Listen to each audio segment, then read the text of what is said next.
ആത്മാവ് 16 സങ്കീർത്തനത്തിന്റെ 6ഉം 7ഉം വായിക്കാം. അഭികാമ്യമായ ദാനമാണ് എനിക്ക് അളന്ന് കിട്ടിയിരിക്കുന്നത്, വിശിഷ്ടമായ അവകാശം എനിക്ക് ലഭിച്ചിരിക്കുന്നു. എന്താണ് ഇത്?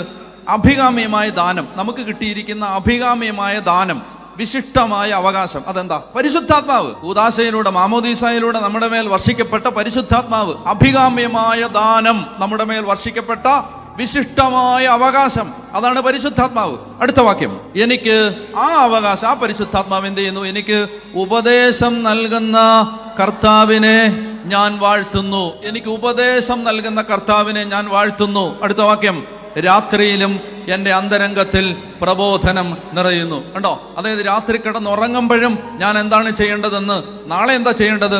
രാത്രിയിലും എൻ്റെ അന്തരംഗത്തിൽ പ്രബോധനം നിറയുന്നു.